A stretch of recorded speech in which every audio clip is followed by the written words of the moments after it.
अस्सलामुअलैकुम, मैं आप तमाम यूट्यूब व्यूवर्स को अपने चैनल एडुकेयर में खुशामदीद कहूँगा। डियर व्यूवर्स, एडोब इलस्ट्रेटर में हम डिफरेंट टाइप की शेप्स बना सकते हैं like circle, Oval, square, rectangular, polygon, star और डिफरेंट टाइप की कस्टम शेप्स हैं। इन्हीं शेप्स को जब हम इस तरह से अरेंज करते हैं या यूँ कह लें कि इस तरह से प्लेस किया जाता है कि इन्हीं से हमें एक और नई कस्टम शेप मिले।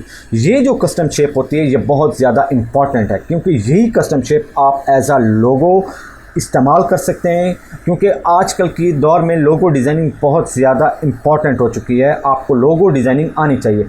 ये लोगो डिज़ाइनिंग आपको तभी आएगी जब आप कस्टम शेप्स बना सकते हैं। तो आज की वीडियो में हम बेसिक डिस्कस करेंगे और बेसिक ये है हमारा कि हमने कस्टम शेप्स बनानी है। तो डियर व्यूअर्स, इन कस्टम शेप्स को बनाने के लिए एडोब इलस्ट्रेटर हमें एक पैनल प्रोवाइड करता है जिसको हम कहते हैं पाथ फाइंडर। पाथ फाइंडर को हम दो हिस्सों में डिवाइड करते हैं, एक है शेप मोड्स और दूसरा है पाथ फाइंडर्स। शेप मोड्स में हमें 4 ऑप्शंस मिलते हैं। आज की क्लास में हम कस्टम शेप्स बनाएंगे इन्हीं 4 ऑप्शन से। सबसे पहले तो मैं आपको पाथ फाइंडर का पैनल दिखा देता हूं कि वो एडोब इलस्ट्रेटर में आपको कहां से मिलेगा। तो डियर व्यूअर्स, सबसे पहले आपने विंडोज़ के ऑप्शन पर क्लिक करना है, इसके बाद आपने पाथ फाइंडर्स के ऑप्शन पर क्लिक करना है। तो डियर व्यूअर्स, आपके सामने पाथ फाइंडर का पैनल ओपन हो चुका है। इसके 2 ऑप्शंस आपको नज़र आ रहे होंगे। पहला पार्ट शेप मोड्स का है, दूसरा जो है पाथ फाइंडर से। शेप मोड्स में आपको 4 डिफरेंट टाइप के ऑप्शंस दिए गए हैं जिनको मैंने एडोब इलस्ट्रेटर की आर्ट वर्क में आपके लिए बड़ा करके बना दिया।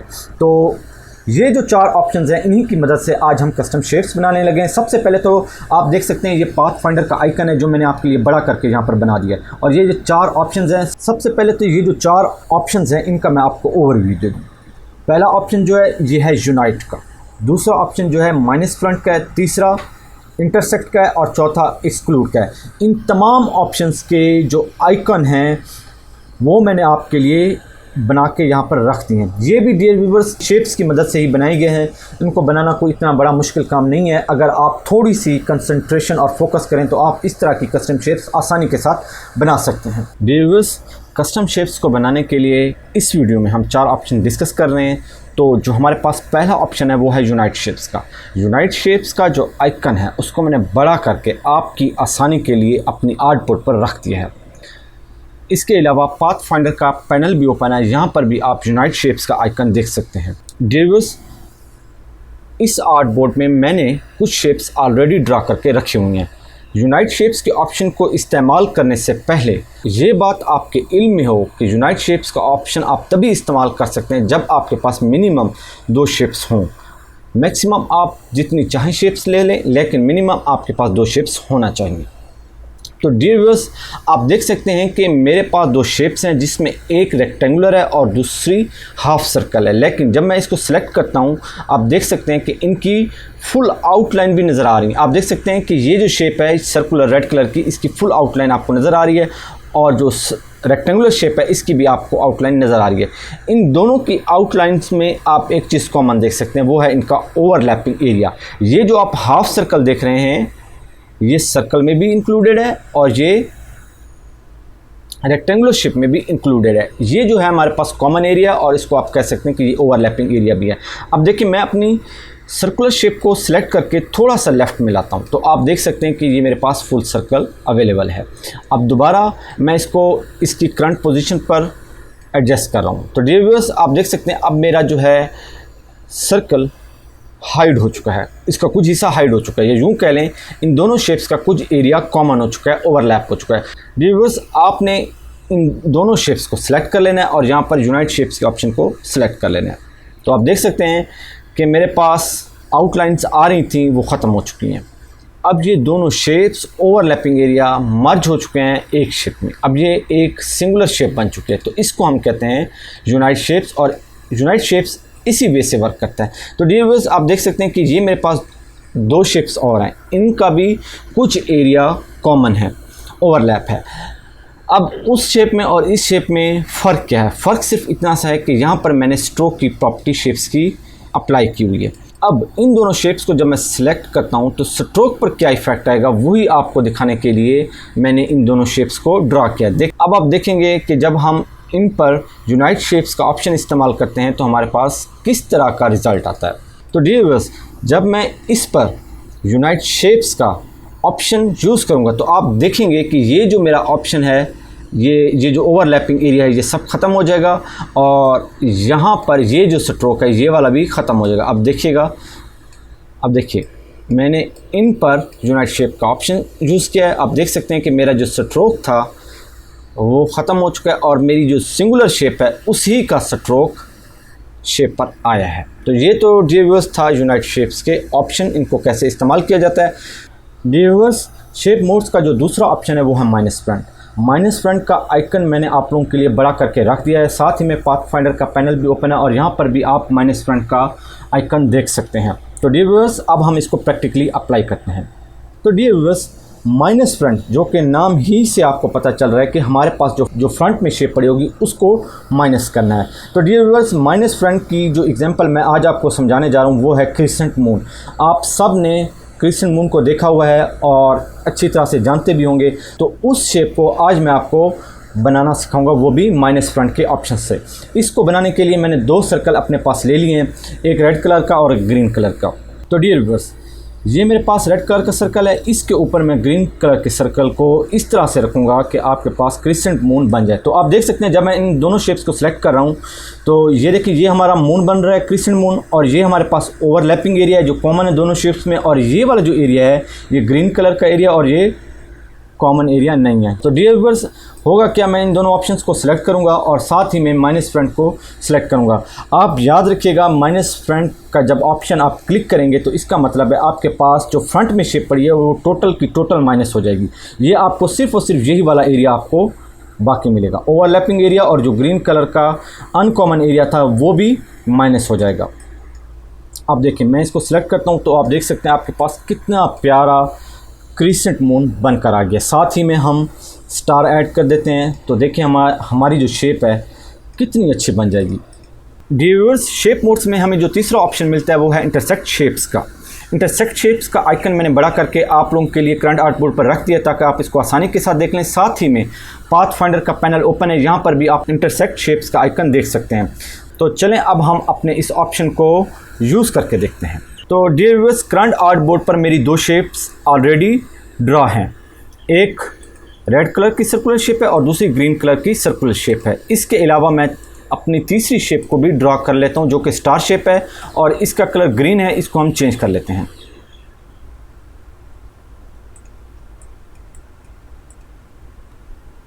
तो डियर व्यूअर्स, स्टार शेप को मैंने ऑरेंज टाइप का कलर दे दिया है।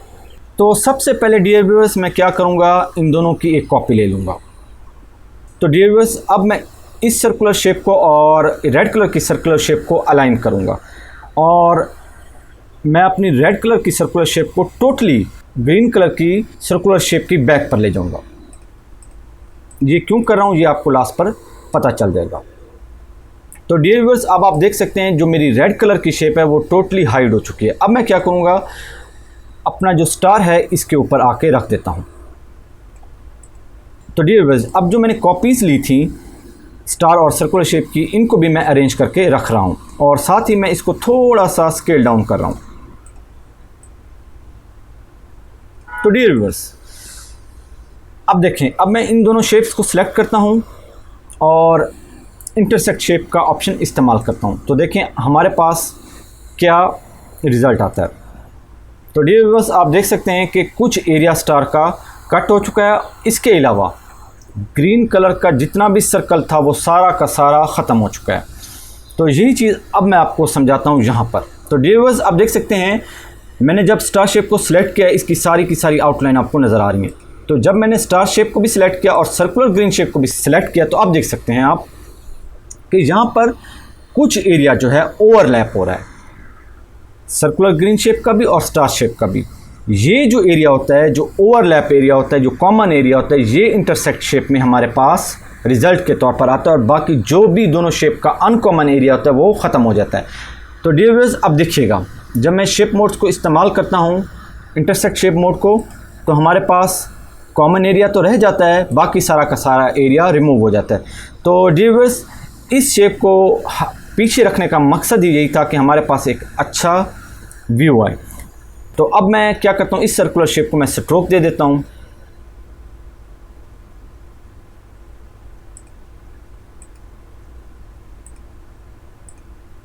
और इसका वेट मैं बड़ा कर रहा हूँ। तो आप देख सकते हैं कि ये एक हमारे पास शेप बनकर आ गई है, कस्टम शेप बनकर आ गई है। यहाँ पर इसको थोड़ा सा बैकग्राउंड दे दिया है हमने इंटरसेक्ट शेप का जो रिज़ल्ट आया था, और यहाँ पर इंटरसेक्ट शेप को ऐसे का ऐसे रख दिया। तो इंटरसेक्ट शेप यही कुछ करता है कि हमारे पास दो शेप्स होते हैं, उनका जो कॉमन एरिया होता है वही हमें रिज़ल्ट के तौर पर दे रहा होता है। डियर व्यूअर्स, शेप मोड्स में हमें जो लास्ट ऑप्शन मिलता है वो है एक्सक्लूड शेप्स का जो आइकन है उसको मैंने बड़ा करके अपनी आर्टबोर्ड पर रख दिया ताकि आप इसको आसानी के साथ देख लें। साथ ही में पाथ फाइंडर का पैनल ओपन है, यहाँ पर भी आप देख सकते हैं एक्सक्लूड शेप्स का आइकन। तो अब हम इसको प्रैक्टिकली अप्लाई करते हैं। तो डियर व्यूअर्स, मेरे पास दो शेप्स हैं, इन्हीं शेप्स को यूज़ करते हुए मैं आपको एक्सक्लूड का फंक्शन समझाऊंगा। सबसे पहले तो ये जो ग्रीन कलर की सर्कुलर शेप है इसकी मैं कॉपी ले रहा हूँ। अब आप क्या करेंगे, इस शेप को रेड के साथ लाएंगे और इस तरह से इसको रखेंगे कि इनका कुछ एरिया ओवरलैप हो। तो डियर व्यूअर्स, अब हम एक्सक्लूड शेप का ऑप्शन यूज़ करेंगे। तो डियर व्यूअर्स, जो ही मैं एक्सक्लूड शेप का आइकन प्रेस करता हूँ तो डियर व्यूअर्स हो कुछ इस तरह रहा है कि हमारे पास जो ओवरलैपिंग एरिया था वो माइनस हो चुका है, बाकी तमाम की तमाम शेप वैसे रही है। मैं एक मरतबा फिर अपनी शेप आपको दिखा देता हूँ। ये देखिए, मेरे पास ग्रीन कलर का एरिया यहाँ पर है पड़ा और यहाँ पर रेड कलर का एरिया भी है पड़ा, लेकिन ये जो एरिया है ये दोनों शेप्स में कॉमन है, ओवरलैप हो रहा है। तो ये जो ओवरलैप एरिया है इसको हमने एक्सक्लूड के ऑप्शन से ख़त्म किया है। देखिए, अब मैं एक्सक्लूड का ऑप्शन यूज़ करता हूँ तो ये जो ओवरलैप एरिया है ये ख़त्म हो गया। तो डियर व्यूअर्स, अब कुछ इस तरह से हो रहा है, जब मैं इनको अनग्रुप करता हूँ तो ये शेप अलग हो रही है और ये शेप अलग हो रही है। तो डियर व्यूअर्स, अब इस ऑप्शन को यूज़ करते हुए मैं आपको एक इंटरेस्टिंग सी चीज़ बना के दिखाऊंगा। तो इसको हम बड़ा कर लेते हैं। साथ ही में मैं डियर व्यूअर्स, मैं इस शेप को सिलेक्ट कर रहा हूँ और साथ ही में मैं स्पाइरल टूल से एक ऑब्जेक्ट बनाऊंगा। तो डियर व्यूअर्स, ये मेरा ऑब्जेक्ट है, इसको मैं अपनी सर्कुलर शेप के ऊपर रख रहा हूँ और इसको स्ट्रोक में दे रहा हूँ। तो इसको स्ट्रोक थोड़ा सा बड़ा कर देते हैं, तकरीबन 20 का कर देते हैं। तो डियर व्यूअर्स, अब मैं दोनों शेप्स को सिलेक्ट कर रहा हूँ और एक्सक्लूड का ऑप्शन इन पे यूज़ कर रहा हूँ। Oh sorry. तो डियर व्यूअर्स, याद रखिएगा ये शेप्स में काम करते हैं, जबकि मेरे पास जो स्पाइरल की जो ऑब्जेक्ट बनी हुई है ये एक्चुअली में पाथ है। सबसे पहले इस पाथ को मैं शेप में कन्वर्ट करूँगा। तो यहाँ पर ऑब्जेक्ट में आ जाएं और एक्सपेंड पे क्लिक कर दें। दोनों को फिल और स्ट्रोक दोनों को आपने सेलेक्ट करना है और ओके का बटन प्रेस करना है। अब जो मेरा स्पाइरल है ये शेप में कन्वर्ट हो चुका है। अब मैं दोनों को सिलेक्ट करता हूँ। अब मैं एक्सक्लूड का बटन प्रेस करूँगा तो देखिए कुछ चेंजिंग्स आई हैं। देखिए, मैं इन दोनों को सिलेक्ट करके अनग्रुप कर रहा हूँ। ये वाली जो चीज़ है ना, ये देखिए मैंने हटा दिया। तो अब देखिएगा, अब मैं इनका कलर चेंज कर रहा हूँ। तो डियर व्यूअर्स, ये जो शेप है ये टोटल सिंगुलर शेप है, बस हुआ कुछ इस तरह से है कि इसमें से कुछ एरिया जो है वो निकाल दिया गया। अब आप कहेंगे किस तरह से? अब देखिएगा, इस शेप को सिलेक्ट कर रहा हूँ और साथ में इसको स्ट्रोक अप्लाई कर रहा हूँ। अब देखिए, मेरा जो स्ट्रोक है वो शेप के अकॉर्डिंग चल रहा है। ये जो पार्ट था ये माइनस हो चुका है, अब यहाँ पर कुछ भी नहीं रखा हुआ, और यहाँ पर देख लें यहाँ पर भी कुछ भी नहीं रखा हुआ। ये जो वाइट कलर है ये एक्चुअली में अब ये शेप का पार्ट नहीं है, यहाँ पर शेप आपकी ख़त्म हो रही है। तो यही एक्सक्लूड का ऑप्शन काम करता है। देखें कितनी प्यारी सी चीज़ बनकर आपके सामने आ गई है। शेप मोड्स में जो हमें 4 ऑप्शन गिवन थे इनको तो हमने 1 बाय 1 डिस्कस कर लिया है। अब हम इन्हीं 4 ऑप्शंस की हेल्प से एक कस्टम शेप बनाएंगे। तो चलें अब हम अपनी आर्टबोर्ड पर चलते हैं इस कस्टम शेप को बनाने के लिए। सबसे पहले तो आप शेप टूल्स में जाएंगे और वहाँ पर इक्लिप्स टूल सेलेक्ट कर लें, अपनी ओवल टाइप की एक शेप बना लें। इसके बाद आप डायरेक्ट सिलेक्शन टूल की मदद से स्मूथनेस, एंकर पॉइंट की जो स्मूथनेस है इसको ख़त्म कर दें। आप देख सकते हैं कि पाथ की स्मूथनेस ख़त्म हो चुकी है। सेम आपने बॉटम वाले एंकर पॉइंट के साथ भी करना है। इसके बाद डियर व्यूअर्स, आपने सिलेक्शन टूल को सिलेक्ट करके इसको सिलेक्ट कर लेना है। इसके बाद आप रोटेट टूल को सिलेक्ट करेंगे जो ही आप रोटेट टूल को सिलेक्ट करेंगे तो आपके पास सियान कलर का एक रेफरेंस पॉइंट आ जाएगा। ये रेफरेंस पॉइंट आपको इसलिए दिया जाता है कि आपकी जो शेप है इस रेफरेंस पॉइंट के अकॉर्डिंग सर्कल में रोटेट करेगी। तो डियर व्यूअर्स, रेफरेंस पॉइंट को सेट करने के बाद आपने रोटेट टूल को डबल क्लिक करना है। जो ही आपने डबल क्लिक किया तो आपने यहाँ पर जहाँ पर 12.5 लिखा हुआ है, यहाँ पर आपने अपनी मर्ज़ी का एंगल देना है कि किस एंगल तक आपकी शेप मूव हो। इसके बाद आपने कॉपी ले लेनी है। जो ही आपने कॉपी ली, आपकी प्रीवियस और नेक्स्ट दो शेप्स आ चुकी हैं।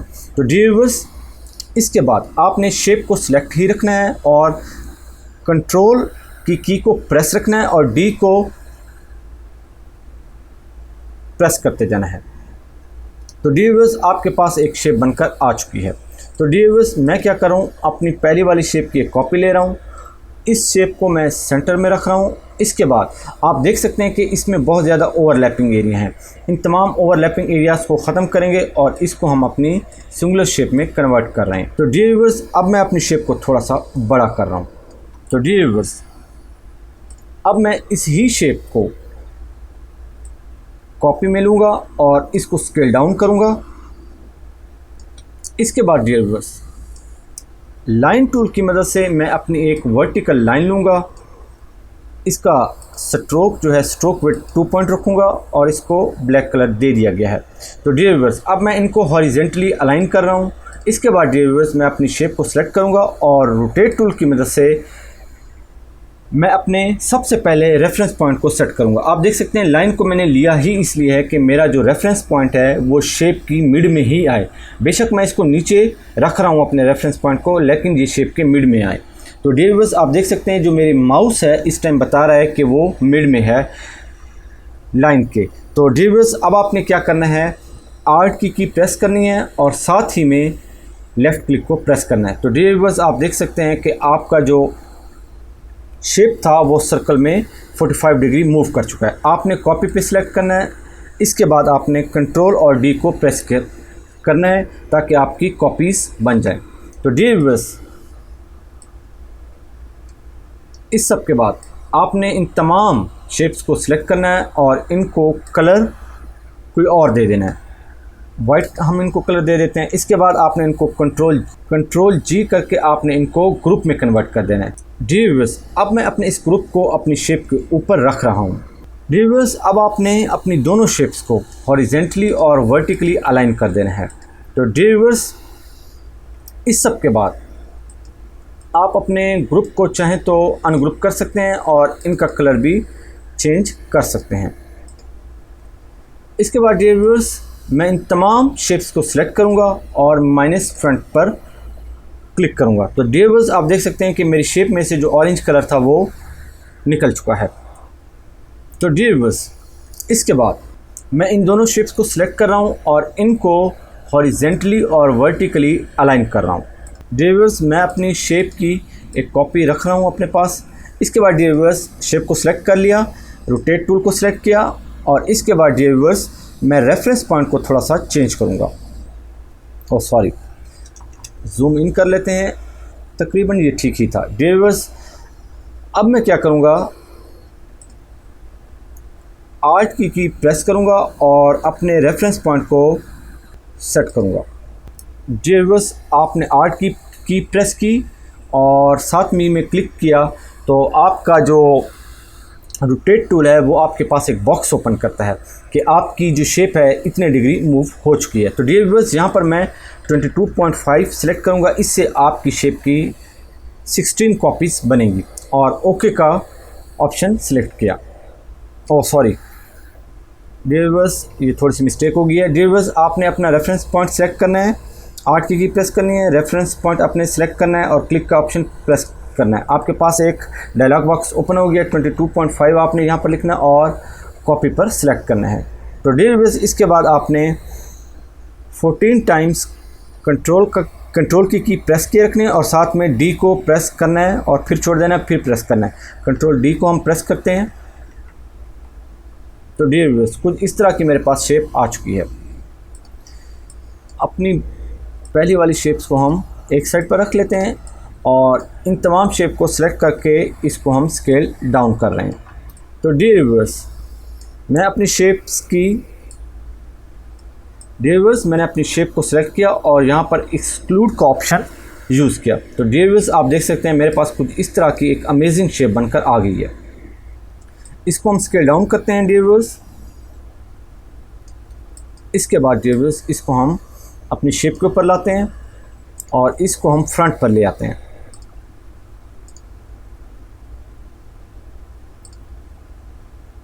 डियर व्यूअर्स इसका हम कलर चेंज कर लें ताकि हमें अंदाज़ा हो जाए कि इसका कलर क्या था।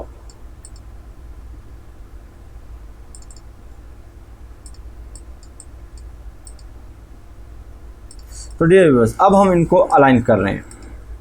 अलाइन करने के बाद हमारे पास एक अच्छी सी शेप बनकर आ चुकी है। तो डियर व्यूअर्स इसके बाद हम क्या करेंगे, अपनी शेप को ऑफसेट पाथ देंगे। Object path offset path. Offset path में आपने 30 px सेलेक्ट करना है और ओके का ऑप्शन सेलेक्ट करना है। तो डियर व्यूअर्स इसके बाद आपने अपीयरेंस के ऑप्शन में आ जाना है और यहाँ पर फिल जो है इसको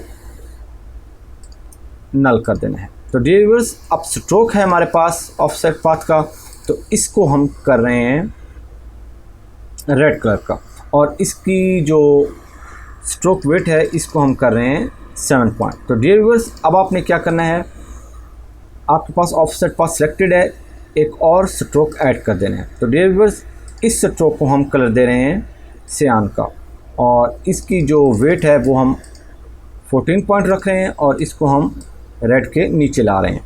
तो डियर व्यूअर्स इसके बाद हम एक और स्ट्रोक ऐड करेंगे और इसका जो कलर है वो हम ऑरेंज कर रहे हैं और इसकी जो स्ट्रोक वेट है इसको हम बड़ा कर रहे हैं। तो डियर व्यूअर्स अब इस ऑरेंज स्ट्रोक को हम सियान के नीचे ला रहे हैं। तो डियर व्यूअर्स मेरे पास जो रेड कलर वाला स्ट्रोक है इसको मैं थोड़ा सा चेंज करता हूँ। स्ट्रोक आपने ऑफसेट पाथ को सिलेक्टेड रखना है और स्ट्रोक जो आपके पास रेड था इसको सिलेक्ट करके स्ट्रोक पे चले आना है और यहाँ पर आपने डैशेस पे क्लिक करना है और राउंड कैप पे आपने सिलेक्ट करना है। इसके बाद आपने गैप थोड़ा सा बढ़ा देना है स्ट्रोक की डैशेस में।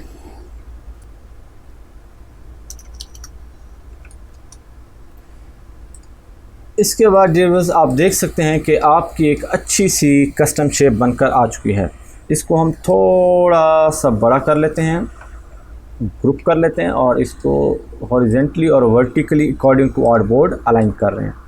तो डियर व्यूअर्स आप देख सकते हैं कि आपकी एक कस्टम और गुड लुकिंग और एक अच्छी शेप बनकर आ गई है।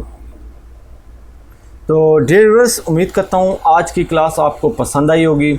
इस वीडियो को ज़रूर लाइक करें और ताकि हमें पता चले कि आपको हमारी वीडियो पसंद आती हैं। चैनल को ज़रूर सब्सक्राइब करें। मिलते हैं नेक्स्ट वीडियो में, तब तक के लिए अल्लाह हाफिज़।